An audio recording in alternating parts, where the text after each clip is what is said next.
Go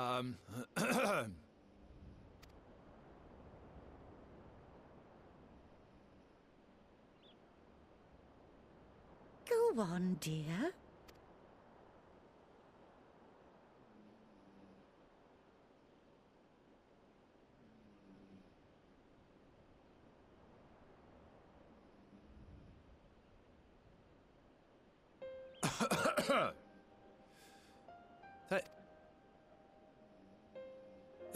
Before going any further, could I ask the free citizens of Eulmore to look around?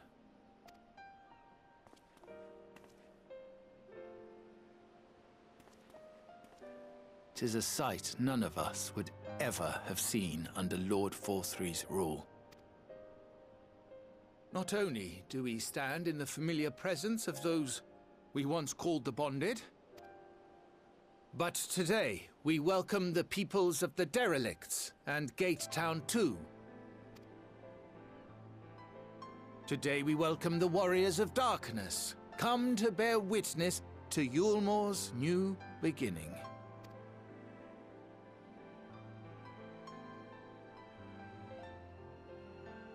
As you know, an election was recently held, at the end of which I had the honor of being chosen to succeed Lord XIV.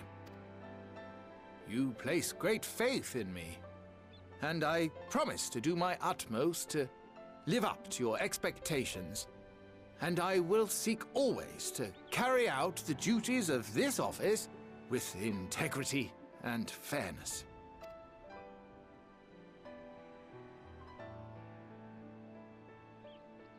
Always, I say, but not forever. Let it be known that I do not intend to hold this post indefinitely. I consider myself but an acting mayor, who will serve only for the interim, while Eulmore is reshaped according to a new set of values.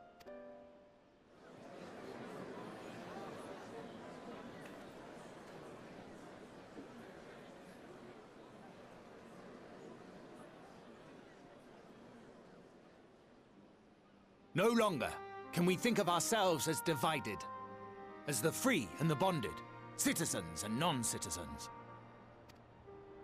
The systems put in place by Lord XIV must be undone. But even as we tear down the old, we must give thought to the new, to what manner of nation Eulmore should become. Whatever the answer may be, it cannot be decided by one man alone. And so I propose that an open forum be held, that we might all discuss how best to strive towards a better future. However, there can be no talk of the morrow unless we first address the issues of today.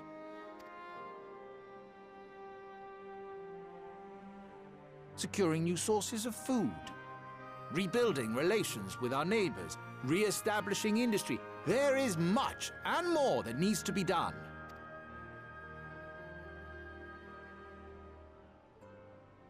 Too much for a mere man of business. And so I pledge instead to do everything in my power to ensure our city's security and stability while we all work together to see these problems solved. The road before us will not be easy, and I know full well how daunting the prospect of honest labor may seem to some of you. But we must accept the reality of our circumstances. We must move forward. This much we owe to ourselves and to the brave heroes who risked their lives to bring back the night. Once we have shored up our city's foundations and regained some semblance of normality, let us reconvene to speak of the future. Until then, I humbly ask that you lend me and each other your strength for Eulmore!